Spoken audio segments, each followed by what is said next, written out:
Good morning, everybody. How we doing? Welcome to sunny and warm Lawrence, Massachusetts.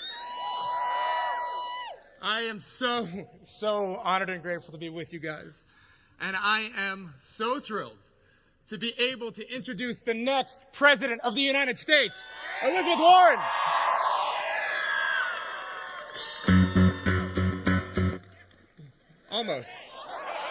Almost. ¿Ustedes están listos para elegir la próxima presidenta de los Estados Unidos?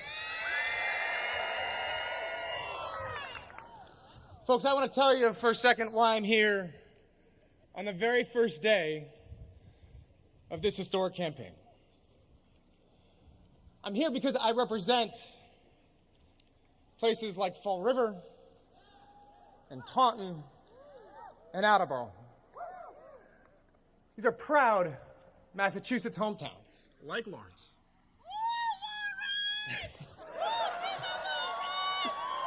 Like Lawrence, where there is a legacy of work, of hard work,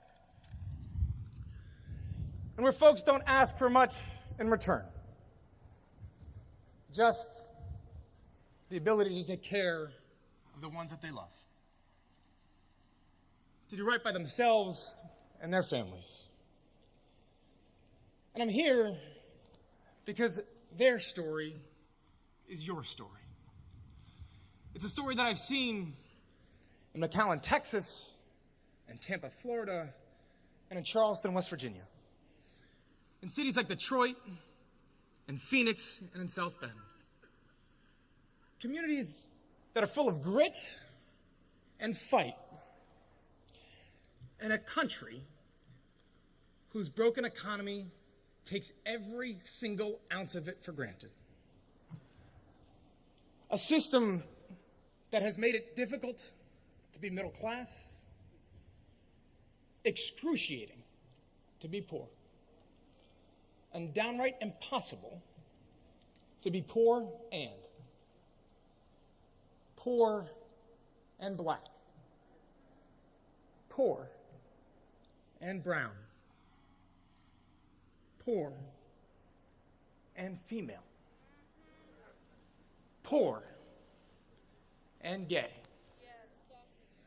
poor and old or sick or addicted.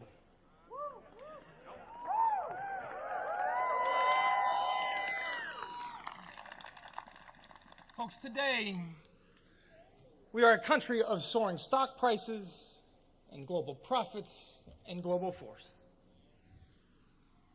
We are also a country of working poor, of hunger in rich places, and of deep worry for what tomorrow brings. And this has been our fight. The painful disconnects that we have seen for decades. And another young senator named Robert Kennedy discussed some 50 years ago.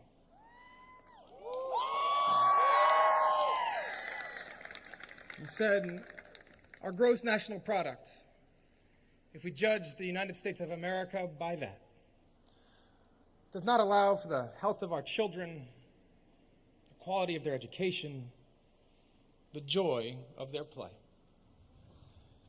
It measures neither our compassion nor our devotion to our country.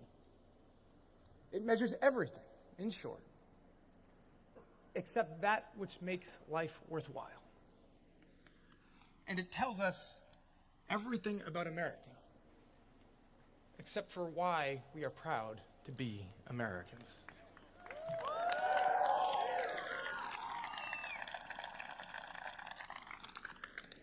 Half a century later, economic injustice remains the challenge of our time, tangled with every other cause we carry: racial discrimination, immigration, climate change, healthcare. And so, friends, I am here with you all today because there's one candidate in this race. There is one U.S. Senator. There is one proud daughter of Oklahoma and adopted daughter of our Commonwealth who has dedicated her entire life to this battle, to our cause. For decades before anyone in power noticed something was wrong, there was Elizabeth.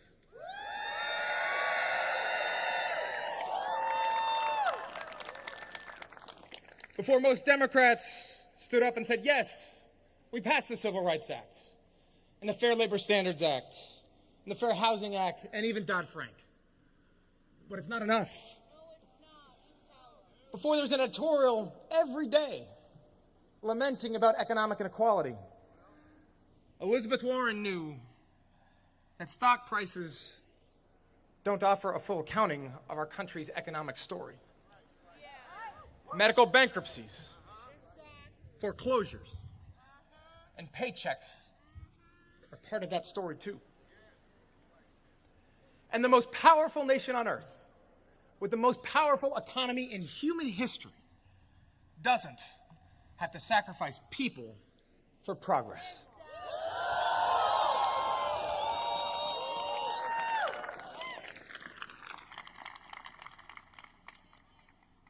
And that is the truth that echoes through these rafters at Everett Mills, where workers fought not just for their livelihood, but their dignity. Hearts starve, as well as bodies. Give us bread, but give us roses.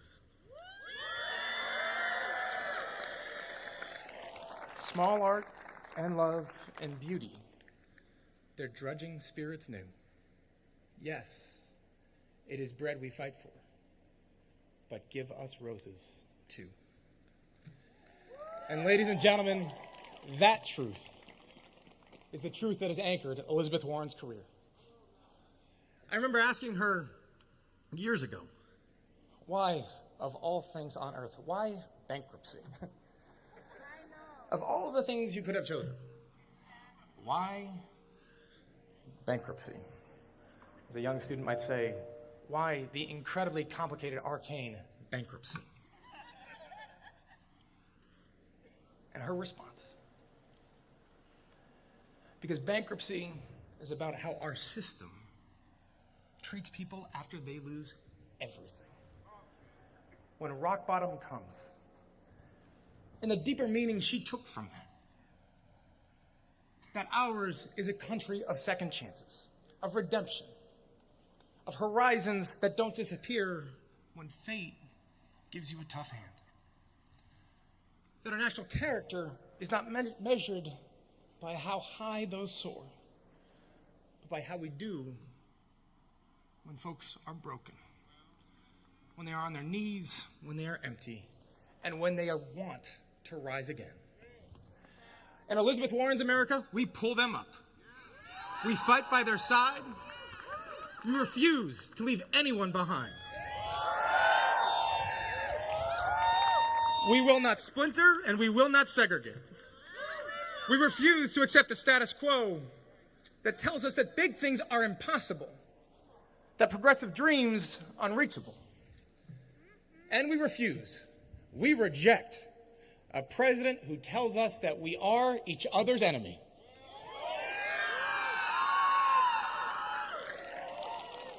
Who forces America to fight over the scraps in a system instead of uniting against the system, who deems them only worthy of scraps to begin with.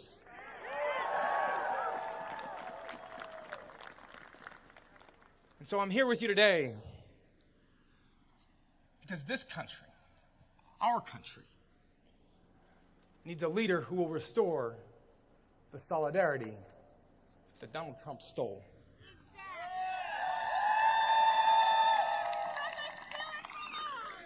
Who will not cower from the big, tough battles, from the ugly injustice and oppression that still finds its way to American soil. A leader who will bring this country together to take on our greatest threat. A system that protects the powerful and the privileged, while the rest struggle to get by. That leader ladies and gentlemen, is a colleague, a mentor, and a friend. That leader is the next President of the United States. That leader is Elizabeth Warren. Please join me in welcoming the next President of the United States of America, Senator Elizabeth Warren.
In the 12 years that I've known Joe Kennedy, I've watched him up close as he fights every day for what he believes in. Joe is a good man and a good friend. Thank you for being here today, Joe. Thank you. And thank you to all of our dynamic speakers who've been keeping everybody fired up and everybody warmed up this morning. And thank you to the best partner ever in the United States Senate. He's been fighting for climate change, and now he's fighting for a Green New Deal, Ed Markey. Let's re-elect him to the Senate next year. And thank you to a woman who is now making her own way in the halls of Congress, Lori Trahan. And thank you to Councilor Michelle Wu, to Sheriff Steve Tompkins, to Mayor Danny Rivera, great leaders and longtime friends.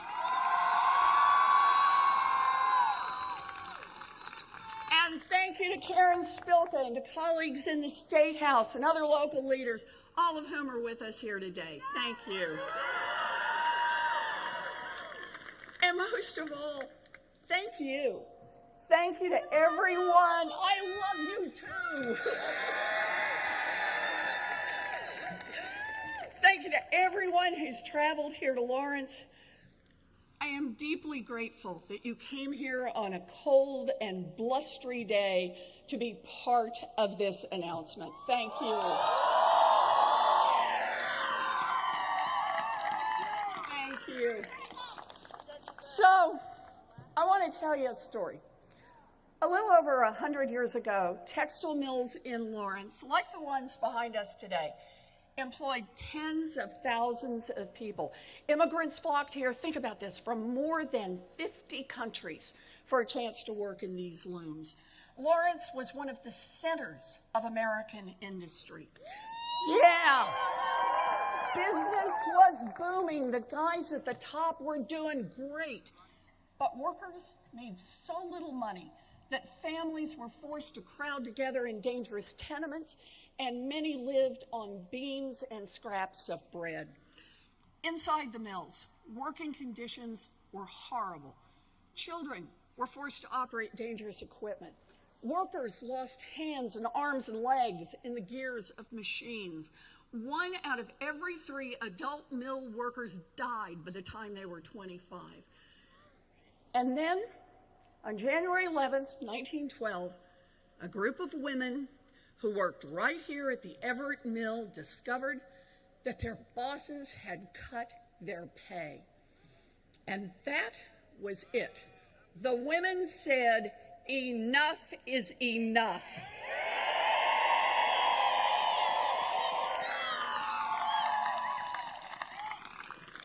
They shut down those looms and they walked out. And soon, workers walked out at another mill in town.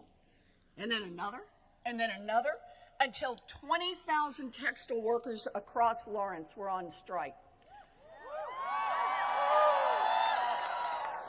Now, these workers, led by women, didn't have much. They didn't even have a common language. Nevertheless, they persisted.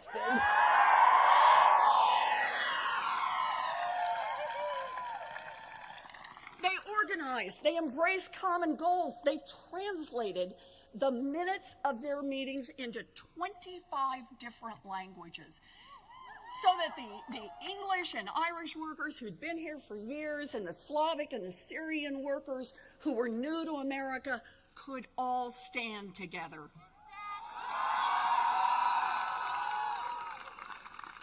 Now, they hammered out their demands: fair wages, overtime pay, and the right to join a union.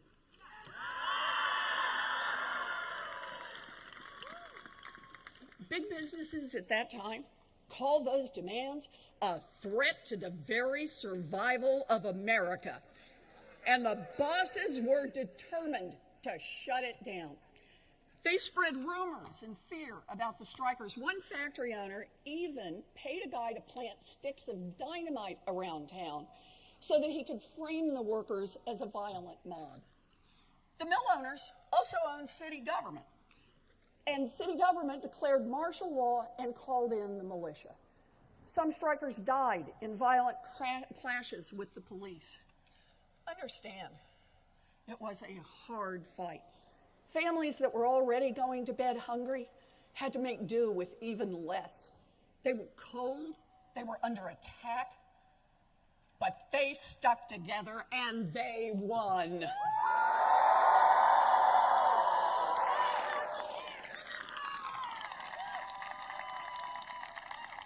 Higher wages, overtime pay, everybody back at work. And those workers did more than improve their own lives. They changed America. Within weeks, more than 250,000 textile workers throughout New England got raises. Within months, Massachusetts became the first state in the nation to pass a minimum wage law.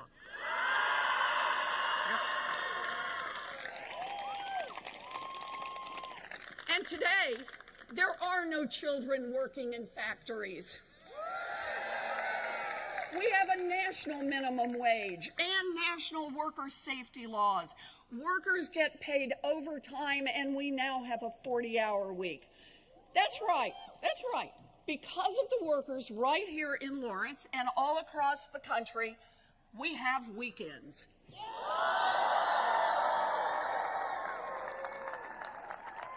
The story of Lawrence is a story about how real change happens in America. It is a story about power, our power, when we fight together. Today, millions and millions and millions of American families are also struggling to survive in a system that's been rigged by the wealthy and the well-connected. Hardworking people are up against a small group that holds far too much power, not just in our economy, but also in our democracy. Like the women of Lawrence, we are here to say enough is enough.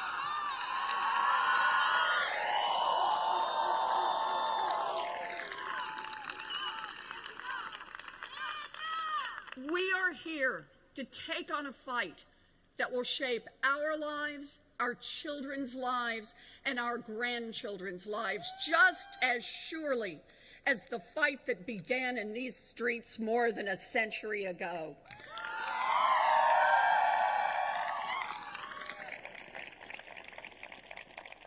Because the man in the White House is not the cause of what is broken. He is just the latest and most extreme symptom of what's gone wrong in America. A product of a rigged system that props up the rich and powerful and kicks dirt on everyone else.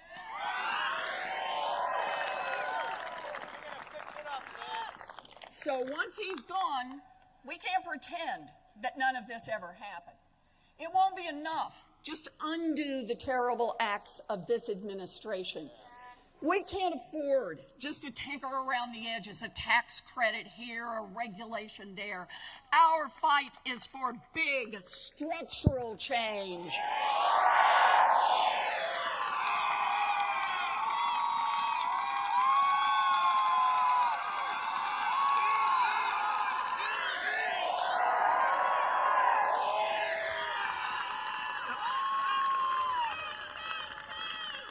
This is the fight of our lives. The fight to build an America where dreams are possible, an America that works for everyone.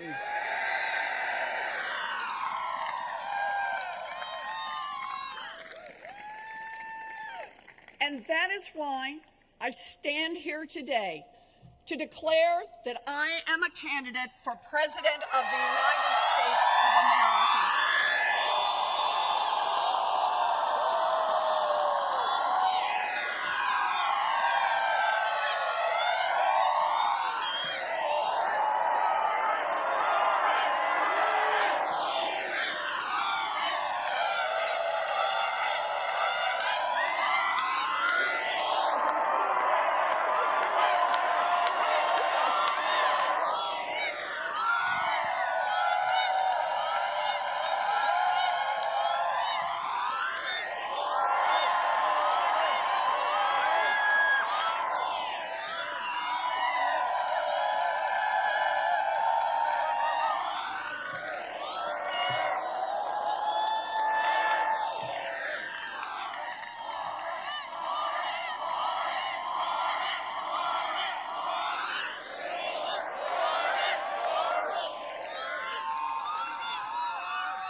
Now, the truth is, I've been in this fight for a long time. I grew up in Oklahoma on the ragged edge of the middle class. Now, when my daddy had a heart attack, my family nearly tumbled over the financial cliff. But we didn't. My mother, who was 50 years old and had never worked outside the home, walked to Sears and got a minimum wage job answering the phones. That job saved our house, and it saved our family.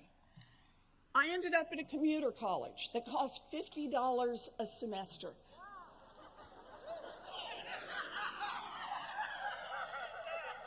But think about it. That is how the daughter of a janitor managed to become a public school teacher, a law professor, and a United States senator. I believe in an America of opportunity.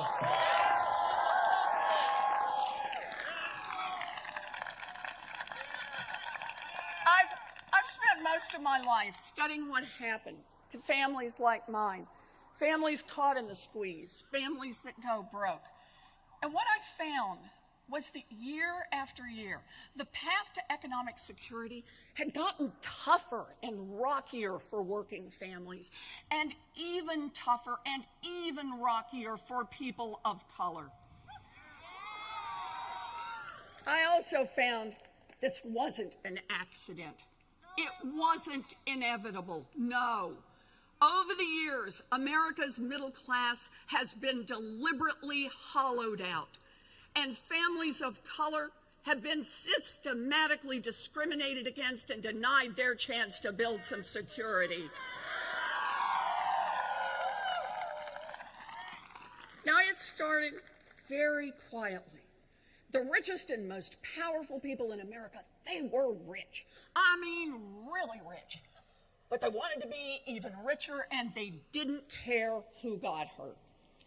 So every year, bit by bit, they lobbied Washington and paid off politicians to tilt the system just a little more in their direction.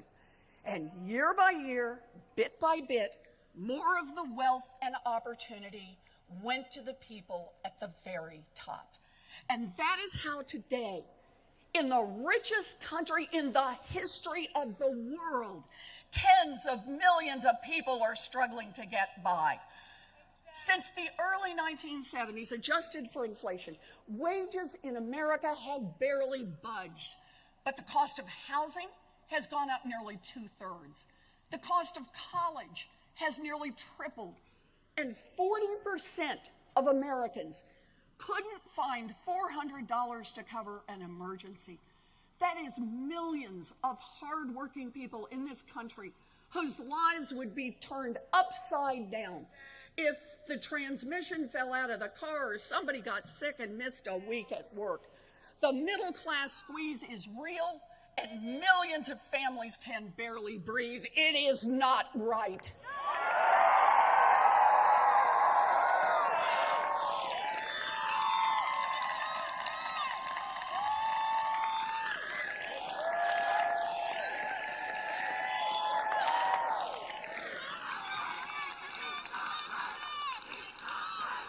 It's not right.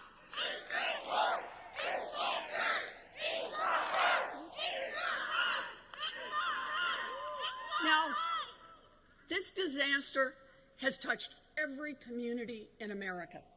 And for communities of color that have stared down structural racism for generations, the disaster has hit even harder. Take home ownership. The number one way that middle-class families build wealth in our country. Back in 1960, it was legal to discriminate against families of color. And the gap between white homeownership and black homeownership rates was 27 percentage points. That's a lot. It is a lot. Over time, we changed the law to prohibit that kind of discrimination, and the gap began to close. But today, the home ownership gap between black and white families is 30 percentage points, bigger than it was back in 1960 when housing discrimination was actually legal. Race matters, and we need to say so.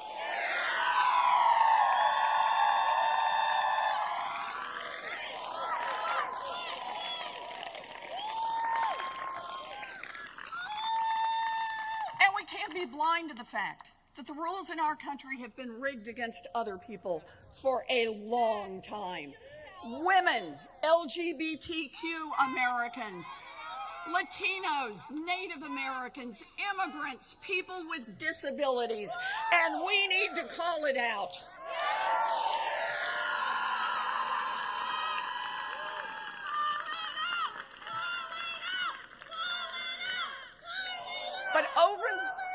But over the course of a generation, the rules of our economy have gotten rigged so far in favor of the rich and powerful that everyone else is at risk of being left behind. Listen to this. In the 1940s, 90% of all kids were destined to do better than their parents. By the 1980s, the odds slipped to 50-50. And now, we could be the first generation in American history where more kids do worse than their parents. And meanwhile, the rich and powerful seem to break the rules and pay no price. No matter what they do, they grow richer and more powerful. Bailouts for bankers that cheat, tax cuts for companies that scam, subsidies for corporations that pollute. That's what a rigged system looks like.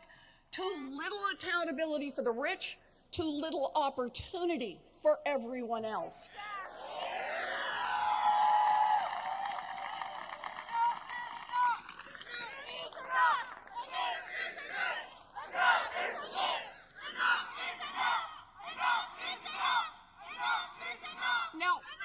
Now, when I talk about this, some rich guys scream, class warfare.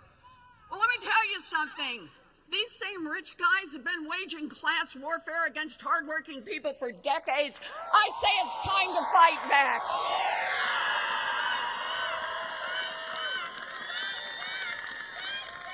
Yep. To protect their economic advantages, the rich and powerful have rigged our political systems as well. They bought off and bullied politicians in both parties to make sure that Washington is always on their side. Some of them have even tried to buy their way into public office. So today, our government works just great for oil companies, defense contractors, great for private prisons, great for Wall Street banks and hedge funds. It's just not working for anyone else.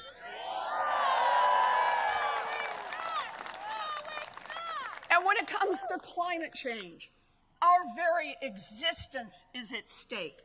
But Washington refuses to lift a finger without permission from the fossil fuel companies.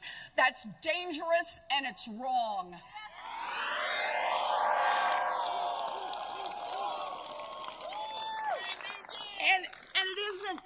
And it isn't just climate change.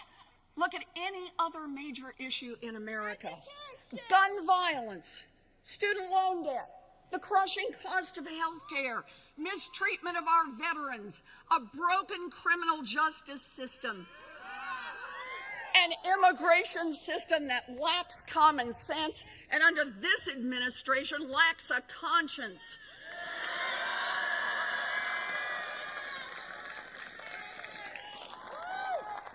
Overwhelming majorities of Americans want action. Huge crowds march on Washington demanding change. Letters, phone calls, protests, but nothing happens. Nothing. Why? Because if you don't have money and you don't have connections, Washington doesn't want to hear from you. When government works only for the wealthy and the well-connected, that is corruption, plain and simple, and we need to call it out.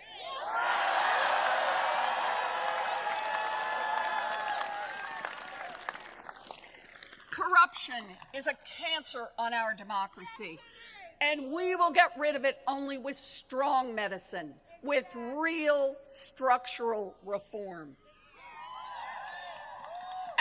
Fight is to change the rules so that our government, our economy, and our democracy work for everyone.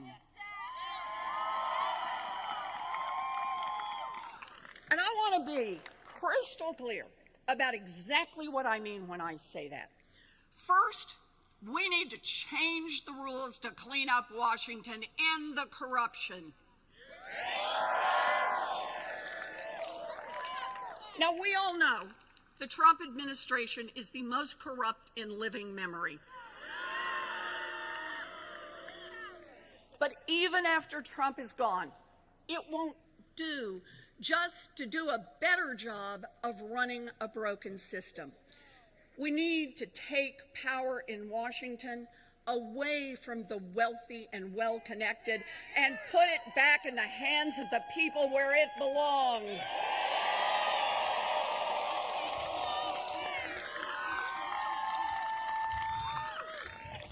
And that is why I have proposed the strongest and most comprehensive anti-corruption law since Watergate. Let me just give you some examples, just some examples. Shut down the revolving door between Wall Street and Washington. End lobbying as we know it. And while we're at it, ban foreign governments from hiring lobbyists in Washington. Oh, and make justices of the United States Supreme Court follow a basic code of ethics.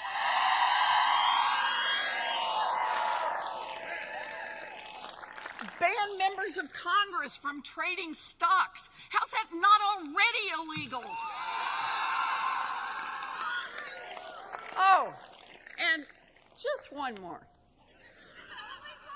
Make every single candidate for federal office put their taxes online. I've done it.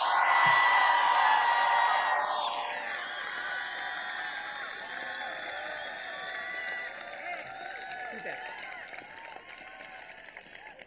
So that's one. Root out corruption in Washington. Now two. change the rules to put more economic power in the hands of the American people, workers and small businesses. Middle-class families and people of color who've been shut out of their chance to build wealth for generations. And again, that requires real structural change. Right now, giant corporations in America have too much power, and they just roll right over everyone else. We need to put power back in the hands of workers. Make it quick and easy to join a union. Unions built America's middle class. Unions will rebuild America's middle class. And make American companies accountable for their actions. Raise wages by putting workers in those corporate boardrooms where the real decisions are made. Break up monopolies when they choke off competition. Take on Wall Street banks so that the big banks can never again threaten the security of our economy. And when giant corporations and their leaders cheat their customers, stomp out their competitors, and rob their workers, let's prosecute them.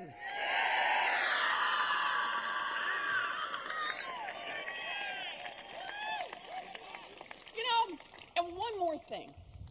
I am tired of hearing that we can't afford to make real investments in child care, college, and Medicare for all.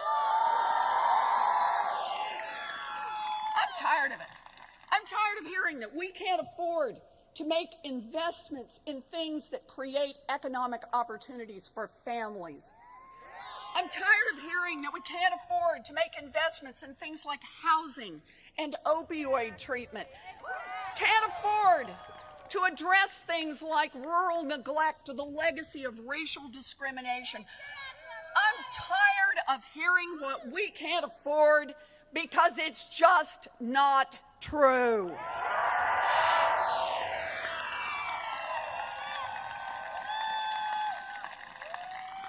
We are the wealthiest nation in the history of the world.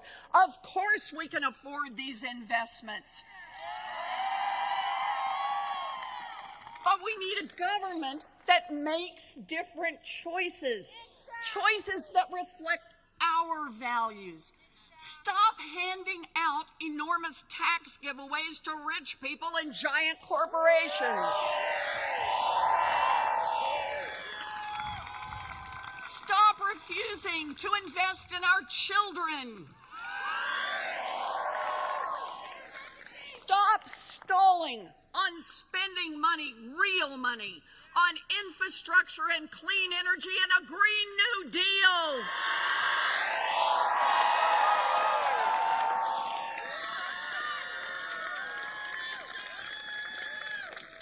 And start asking the people who have gained the most from our country to pay their fair share.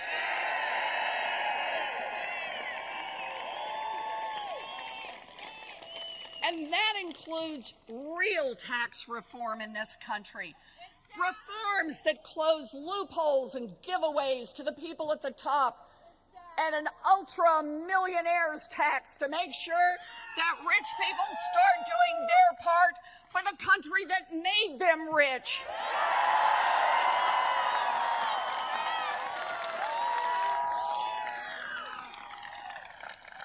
Okay, so that's one, clean up Washington.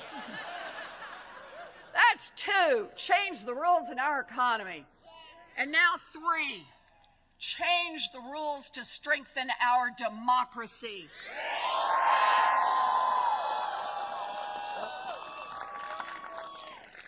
And that starts with a constitutional amendment to protect the right of every American citizen to vote and to have that vote counted.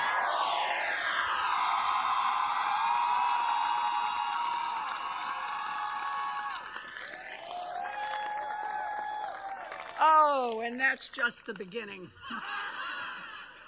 Overturn every single voter suppression rule that racist politicians use to steal votes from people of color.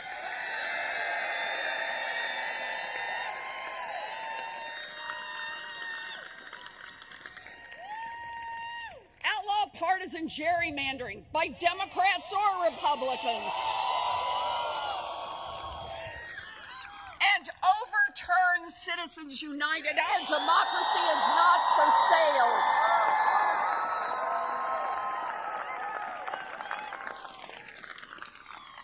And by the way, if we truly believe that, then we also need to end the unwritten rule of politics that says that anyone who wants to run for office has to start by sucking up to a bunch of rich donors on Wall Street and powerful insiders in Washington.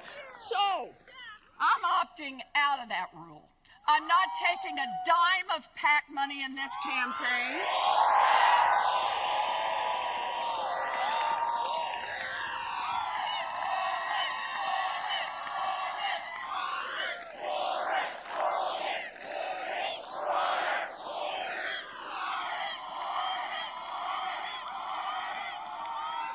There's more. I'm not taking a single check from a federal lobbyist. I'm not taking applications from billionaires who want to run a super PAC on my behalf. And I challenge every other candidate who asks for your vote in this primary to say exactly the same thing.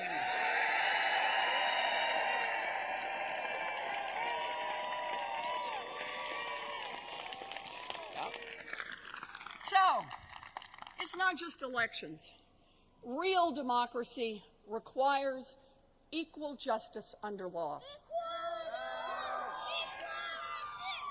It's not equal justice when a kid with an ounce of pot can get thrown in jail while a bank executive who launders money for a drug cartel can get a bonus. We need reform.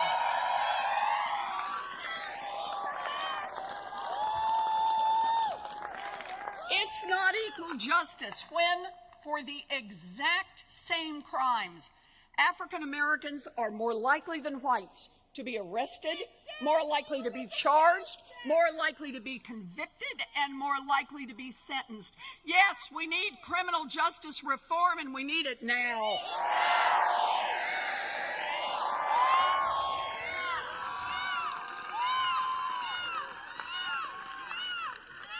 And one more thing we need to do to strengthen our democracy.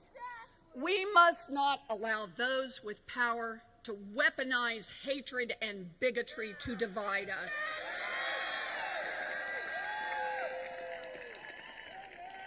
More than 50 years ago, Dr. Martin Luther King Jr. went to Montgomery and warned us about the danger of division. He talked about how bigotry and race baiting are used to keep black Americans divided from white Americans so that rich Americans can keep picking all their pockets. That playbook has been around forever. Whether it's white people against black people, straight people against gay people, middle-class families against new immigrant families, the story is the same. The rich and powerful use fear to divide us. We're done with that.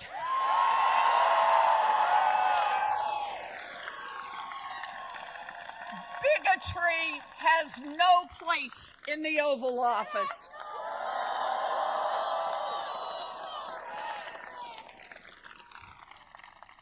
This is who we are. We come from different backgrounds, different religions, different languages, different experiences. We have different dreams.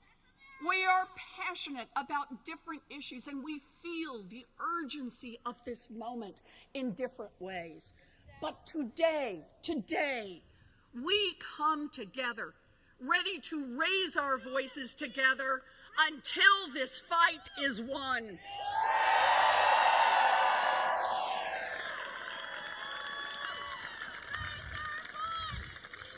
Our movement won't be divided by our differences It will be united by the values we share. We all want a country where everyone, not just the wealthy, everyone can take care of their families. We all want a country where every American, not just the ones who hire armies of lobbyists and lawyers, everyone can participate in democracy. A country where every child can dream big and reach for real opportunity. And we are in the fight to build an America that works for everyone.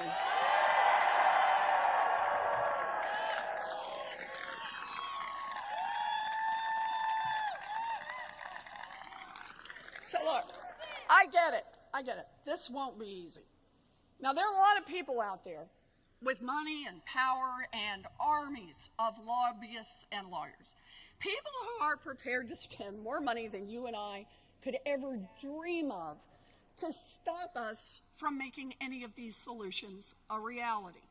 People who will say it's extreme or radical to demand an America where every family has some economic security and every kid has a real opportunity to succeed.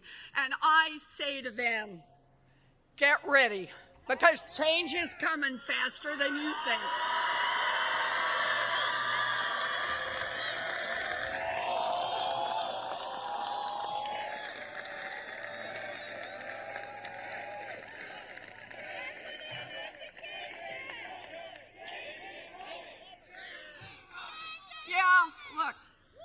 This kind of fundamental change will be hard.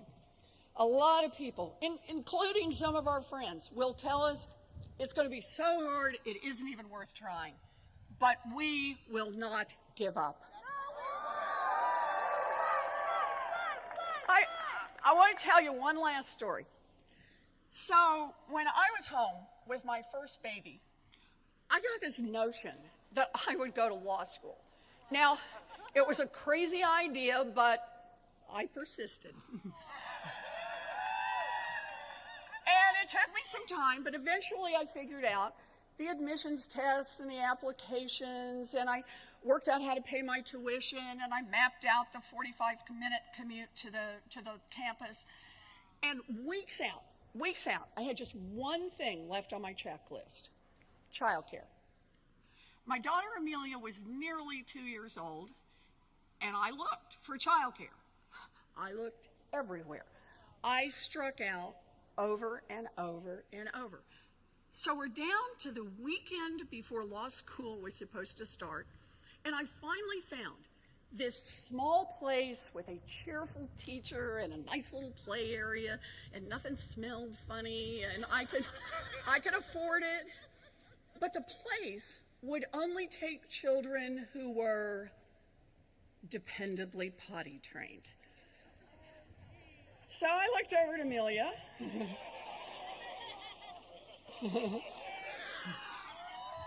She was happily pulling toys off the shelf, her diaper barely covered by her pink stretchy pants. Dependably potty trained. I now had 5 days to dependably potty train an almost 2-year-old. All I can say is, I stand before you today courtesy of 3 bags of M&Ms and a cooperative toddler.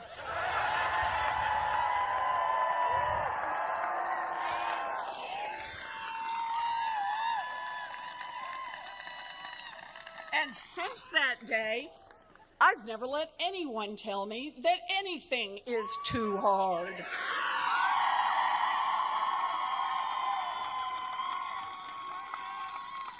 Now, how they have tried. People said it would be too hard to build an agency that would stop big banks from cheating Americans on mortgages and credit cards. But we got organized, we fought back, we persisted, and now that consumer agency has forced these banks to refund nearly $12 billion directly to people they cheated. Yes. And when Republicans tried to sabotage the agency, I came back here to Massachusetts and then ran against one of them. Now, no woman had ever won a Senate seat in Massachusetts, and people said it would be too hard for me to get elected. But we got organized, we fought back, we persisted, and now I am the senior senator from the Commonwealth of Massachusetts.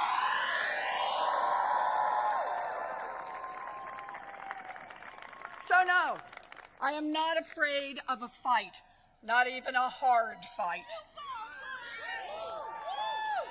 When the women of Everett Mill walked out from their machines and out into that cold January air all those years ago, they knew it wouldn't be easy. But they also knew what was at stake for themselves and their families. And they weren't going to let anyone tell them it was too hard. Doubters told the abolitionists, it's too hard. Skeptics told the suffragettes, it's too hard. Cynics told the trust busters, it's too hard. Naysayers told the foot soldiers of the civil rights movement, it's just too hard. But they all kept right on going, and they changed the history of America.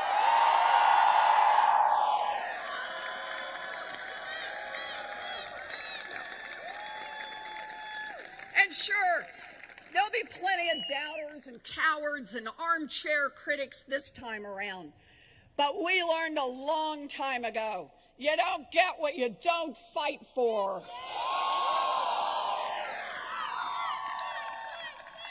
We are in this fight for our lives, for our children, for our planet, for our futures, and we will not turn back.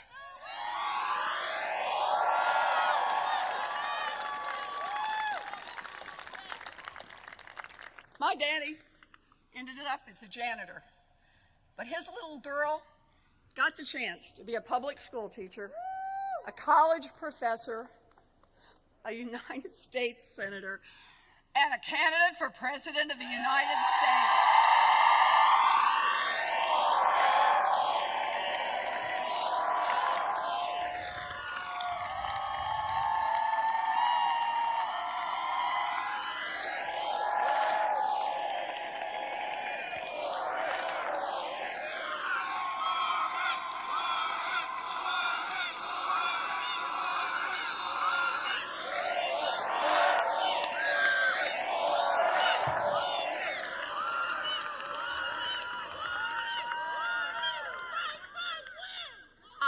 Grateful all the way to my bones. Grateful and determined. So here's the promise I make to you today.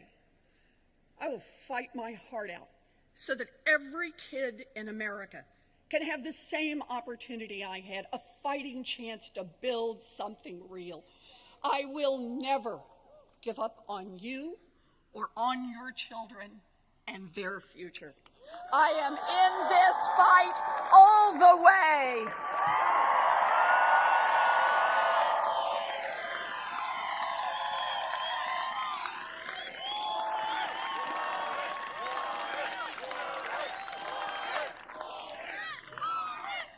Okay.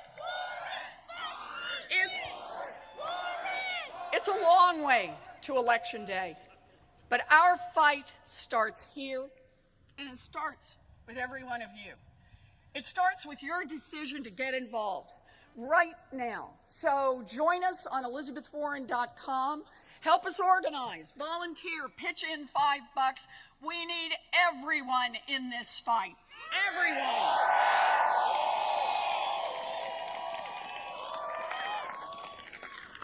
The textile workers here in Lawrence, more than 100 years ago, won their fight because they refused to be divided. Today, we gather on those same streets, ready to stand united again.